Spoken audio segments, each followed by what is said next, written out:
What's going on, you guys? Welcome back to the SFS channel and my final episode of draft week and the last mock draft I'll be doing here on the channel for the year. The NFL regular season begins next week on Thursday night with the Chiefs versus the Texans on Thursday Night Football. Draft season's wrapping up. We're running out of time, so I'm not going to waste any of it. And let's get straight into the draft. Hit the intro.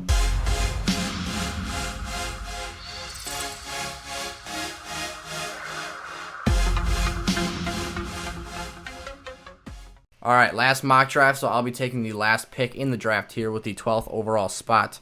And I'll be going for likely a running back here because 10 of the first 11 picks actually went running back in the first round, with Michael Thomas being the lone wide receiver or any differing position to go in round one. I've got a couple choices here. I think that due to this being a PPR league, the two guys I like the most at this spot is my guy Miles Sanders, who I'll take here at the back of the first round. Miles Sanders has been a staple on this channel and for my brand this offseason. Miles Sanders, I think, was in line for a huge fantasy season and still is, but his value has taken a bit of a hit recently due to his hamstring injury, which is certainly warranted, the concern there. But I'm still believing in Sanders. I have to because of how much I've invested into him in fantasy leagues with money on the line. So I really need to bet on Sanders and hope that he's going to have a great year, and I really think he will if he can get that hamstring injury shaped up here pretty quick. So, and then coming here in the second round, another guy I love this season that a lot aren't very high on or as high as I think they should be, and that's Austin Ekeler of the Los Angeles Chargers. Lots of guys are off of Ekeler because they think the Chargers offense will take a step back from what it was under Phillip Rivers, but I just think that with the improvement on defense, along with the efficiency of Austin Ekeler and the improvements they made to that offensive line, he's in line for a huge season. Austin Ekeler is a pass and running option in your fantasy lineups. He does things all over the field. Austin Ekeler provides you value in the slot, lined up outside, and in the backfield. So Austin Ekeler, great fantasy pick this season, and I can't get enough of him this year. Here in the third round, I think I'm going to round out that running back group right away and get my top three.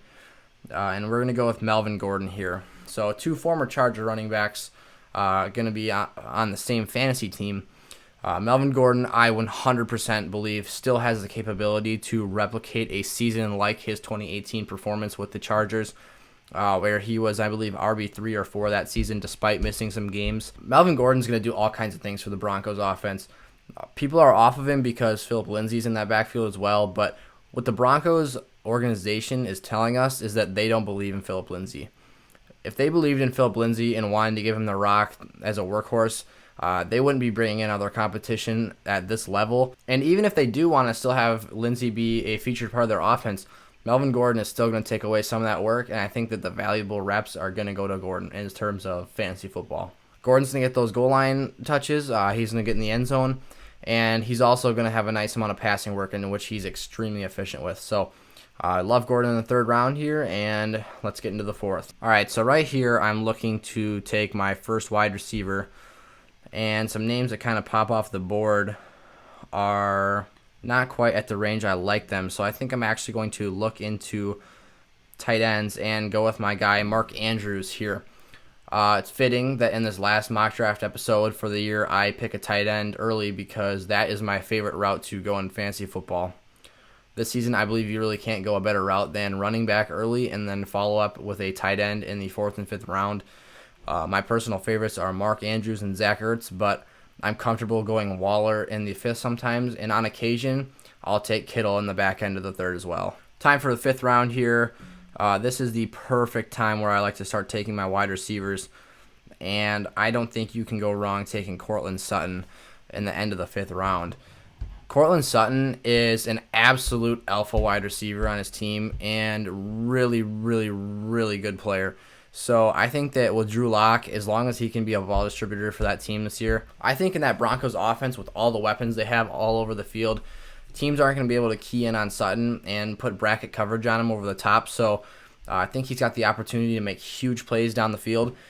I could actually see Sutton being a buy low candidate after a couple weeks in the year because I would assume that teams aren't going to start off by treating KJ Hamler and Jerry Jeudy like elite weapons until they prove that they can be. So I think once that offense gets settled in and guys kind of show what they're going to do and the Broncos establish an identity for their offensive football team, I think that's when Courtland Sutton begins to shine and show how truly great of a player he is. In the 6th round, I'm looking here to kind of pair a guy with him that I like. And here's my other guy I've been picking lots of in mock drafts recently, and that's Tyler Boyd.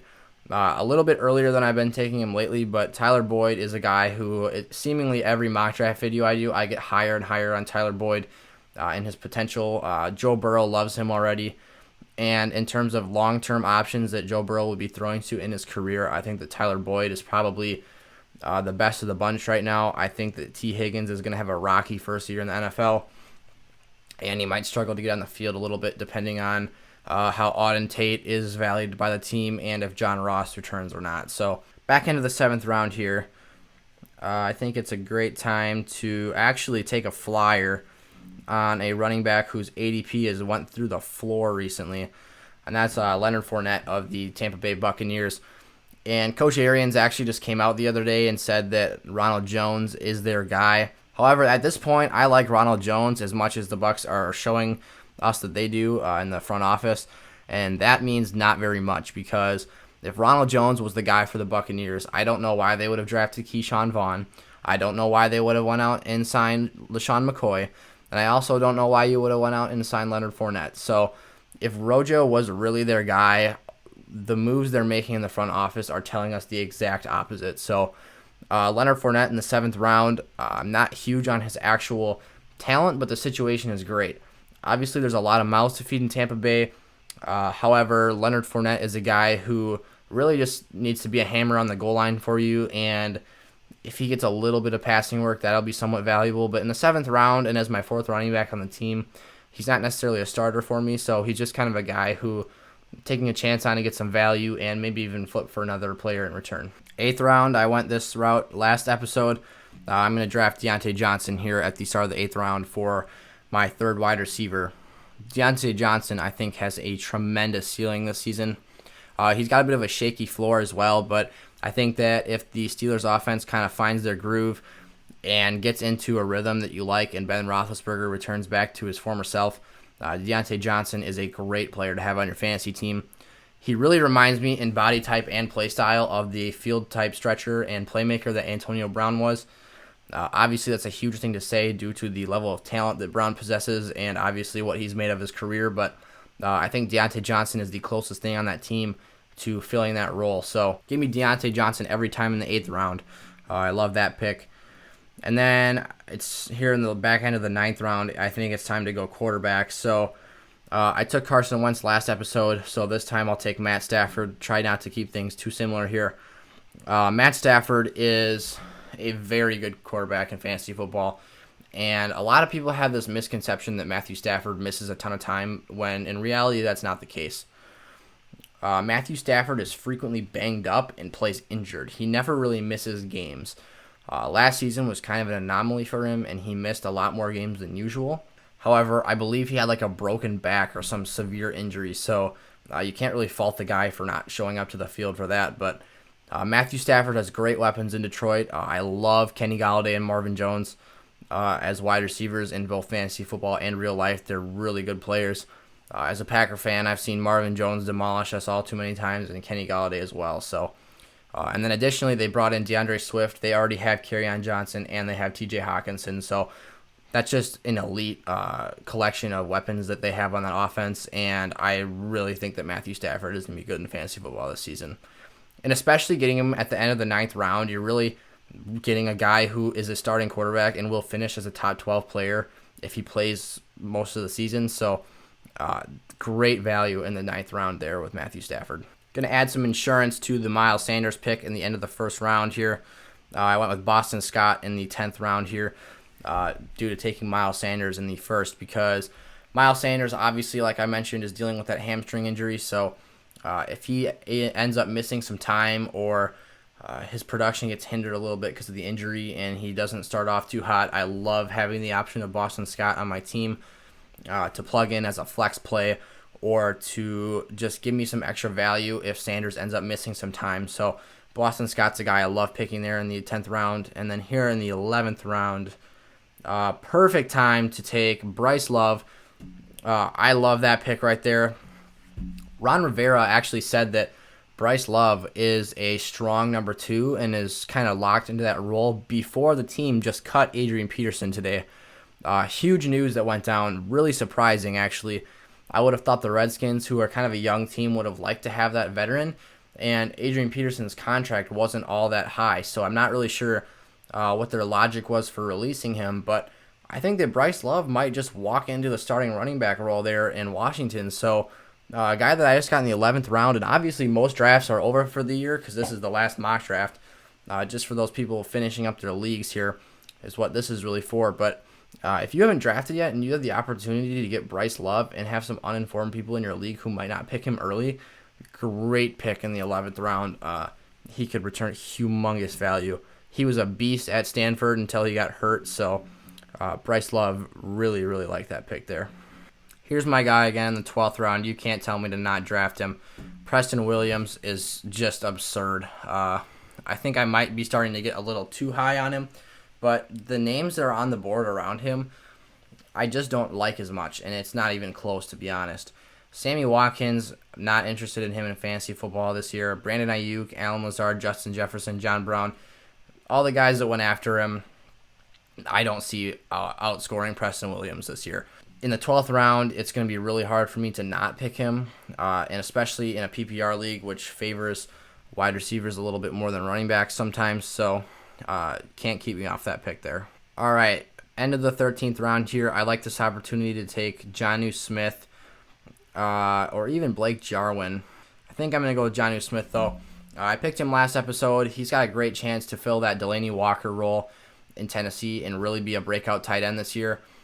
He's a bit of a risky upside pick, but I think that he might be a really, really great deep sleeper this year in fantasy football. And if he hits, he could potentially be a league winner because if he becomes one of those top 5 to 7 tight ends that are really, really strong players in your lineup, he could be a huge difference maker and mean the world to your lineup. So I really like getting Jonnu Smith there, and especially because I already have Mark Andrews. If he hits and this is your team, you have an extremely valuable trading piece, or you have another lock and a flex role or something like that in your lineup. So love Jonnu Smith there in the 13th round. And then for the 14th round, I like coming back and taking Baker Mayfield here. I actually haven't taken Baker Mayfield in a mock draft, regular league, or any sort of format for fantasy football this season. This was actually the first time I hit the draft button on Baker Mayfield in any way, shape, or form this season. And I think that is, for most, warranted because a lot of people are scared of him this season due to how high he was going in leagues last year and how little he produced in return because he's throwing picks left and right. He was an extremely inefficient player and very detrimental to your lineups, honestly. But I think that Baker Mayfield got his act in shape this season. It looks like he lost some weight based off of what I've seen and has been more focused into football and less focused on commercials, unfortunately, is what he was dealing with last season. So I like Baker Mayfield as a late sleeper pick here. Not really losing any value if he doesn't hit for me in the 14th round, so it's not going to kill my team, obviously, because Matthew Stafford is kind of our guy. So round 15 here, I think I need to hit on a defense quick before I run out of options. So I'm not too fond of any of the names on the board here, but I think I like going... might go a different route here. I'm going to take the Seahawks defense. I've been talking about this a little bit. I think that with Jamal Adams kind of replacing that Cam Chancellor role and maybe even being better than him, the Seahawks have a lot of upside and a lot of young potential to develop, and they could produce a lot this season. So as a 15th round pick and a late 15th round pick at that, I really like the Seahawks defense this season, and I could see them finishing as a top 10 unit this year. So last skill position pick of the draft, I'm going to take Bryan Edwards, the Las Vegas Raiders wide receiver, who is getting a lot of buzz around camp and actually is stepping into what looks like a great spot to become a starter in Vegas this year. So a lot of people actually said that they could see Bryan Edwards taking over in a couple of years over Henry Ruggs as the number one wide receiver on that team. So obviously Bryan Edwards is getting a lot of praise and hype. So It's a 16th round pick in a redraft league. He might not necessarily be great for you this season, but if you're picking for dynasty purposes, obviously this is not a dynasty mock draft, but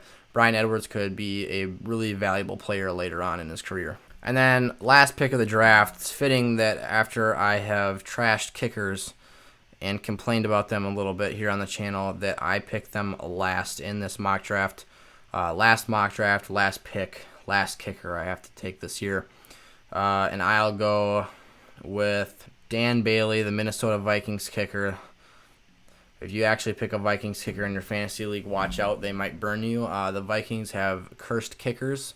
But that will do it for the final mock draft of 2020. I hope you guys enjoyed the video. Here's an overview of the team here. So I'm just going to slowly scroll through them here.